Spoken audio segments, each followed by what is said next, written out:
Nike's Just Do It campaign. Pretty cool, huh? Man, that's a hell of a lot more expensive billboard than one they had in Cleveland. That witness thing was on some warehouse right by the river. Like, I don't know how much it cost, but this in L.A., like Staples? Yeah, it's just like LeBron. In Akron, free. In L.A., really expensive. But they're going to add probably Anthony Davis to that billboard next year. Because he bought the home in L.A. Absolutely. Yeah, okay, Clutch Same Sports, agency. decided to go with, Same agency.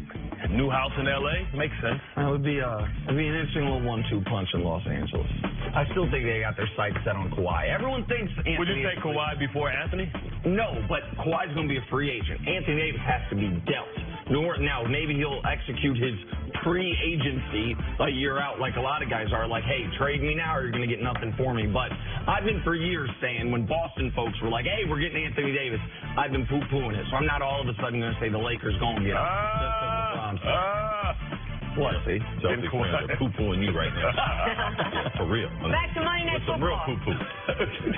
Any excuse to say poo-poo. Somewhere out there, there's a short kid with short parents who will wake up this morning with the confidence he can be a star quarterback. Thank you, Drew Brees. I want to make sure you know he's not going to grow too tall. At just 6 feet tall, the second-round pick out of Purdue broke the NFL's all-time passing record last night on that touchdown pass to Chase Smith. Brees finished the night with 363 yards in the air as the Saints rolled to a 43-19 win over Washington. After the game, a very pleased, a very humbled Drew Brees. It's hard for me to reflect too much right now just because my career's not done. There are still goals to be accomplished. There's still challenges to be met. And so I'm still very focused on that. And yet when something like this happens and I can, there's so many people that are responsible for that can be a part of that, it makes me happy. It makes me proud and it makes me extremely grateful for the opportunity to play this game, to have played it as long as I've been able to play it, to have wound up here in New Orleans, which you all know that story. So it's been an unbelievable journey, and I'm just so grateful. All right, Broad, Brees' accomplishment aside, what makes this version of the Saints so difficult to stop? Well, I want to go back to what you said about the short parents and the short kid, right? And that short kid that he inspired already won a Super Bowl because it wouldn't be no Russell Wilson if it wasn't for the success of Drew Brees, showing that a quarterback under 6 feet can really operate and not get his balls batted down, not be too small, not be able to win games and win a Super Bowl. I think he inspired and changed the narrative and changed the stereotype that you had to have a 6'6", 6'4" quarterback that was a pocket guy. He's a guy with not the biggest arm, but an accurate arm. And to answer your second question about, what version of this Saints team, I think it's dangerous in the dome, but I think it's important for them to make sure that they win that division and hope that they improve that record so that the playoffs can go through that dome, because they're a much different team on the road. They're a fast surface team. They're a dome team. They struggle outside. I'm still concerned with this offense, with the defense a little bit. I was encouraged yesterday with Davenport coming on. He's a raw kid with raw talent, but you need somebody opposite Cam Jordan so that they can't slide the coverage, and that provides one-on-ones, and they need somebody over there that can win. There's a couple names, and we talked about Mark Ingram Jr., him providing the punch. Not only in the running game, we know he's a better between the tackles runner than Kamara is. We understand that. That should be a given. Also in the passing game, Sean Payton is trying to throw 8 to 10 screen passes a game. So now you can throw to both your running backs. We saw one of the big plays in last night's game was a screen pass to Ingram Jr. Another guy, Traquan Smith, in talking to the wide receiver coach, talking to Sean Payton, look for him and Tyson Hill to emerge as playmakers. They need another wide receiver outside for Michael Thomas, and that's what they see as in the third-round draft pick out of UCF. He has deep, long speed, so watch him begin to emerge as they fold Ingram back into it.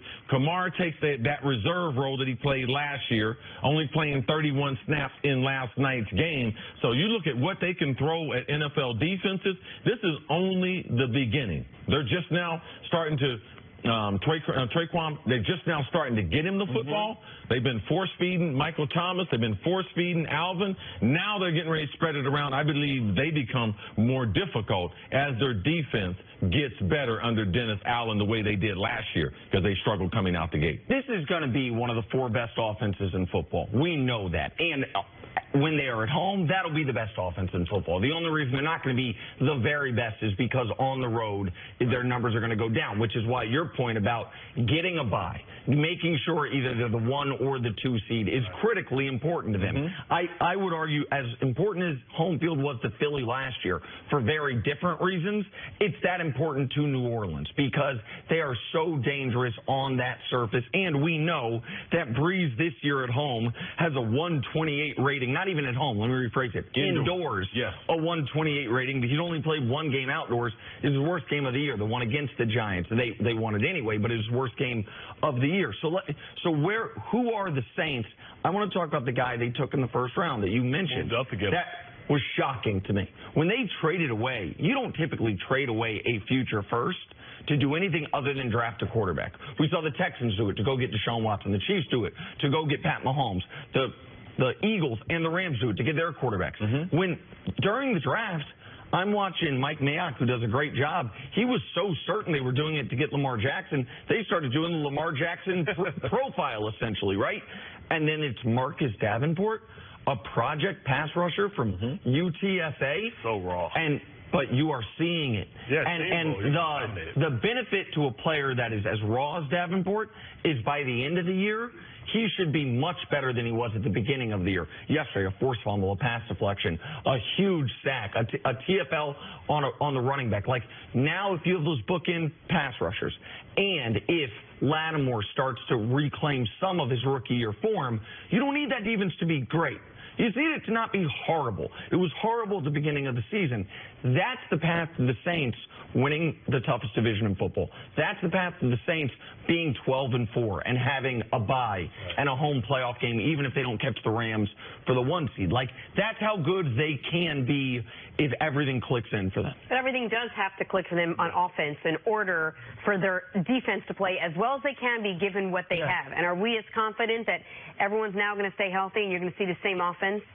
Well, you hope that they can stay healthy, but you know that Drew Brees can carry them. You can't have any season-ending injuries. You need guys to start to get some chemistry. You need to figure out what they do and what they can't do well. And it's going to be difficult because I think they are in the best division in football. Tampa's still a sleeper. They're a threat to at least upset you. You can't have a split. You got to sweep the division. I think the Carolina Panthers, because they are the most balanced team, I believe in North Turner, they're going to be getting Greg Olsen back. It's the best team in that division. So and Atlanta's not going to be an easy out. Right. I know they're 1-4, but Atlanta still has so much talent. Yeah. It's not like you see Atlanta on your schedule and like, oh, that one's easy. So, like, there are no easy games in that division, and they have a first-place schedule. They still got to play the Rams. Like, they won that division last year, and so it is a tough path, and nobody can predict the injury stuff. But this team looks like the best version of itself last night. The version of the Saints that we thought could build on what they did last year, that's what they were last night. Art, thanks for hanging out with us today. Appreciate it. I see Eddie George over there. I need that protein shake he drinking. Coming up, the aforementioned all-pro running back Eddie George is in the building. We'll sit down with him next on First Things First. That suit come with muscle. How are you? Good to see you. Nice to see you. He looks exactly like he did on his recruitment visit coming through from Philadelphia. Got Benjamin Button up in the seat.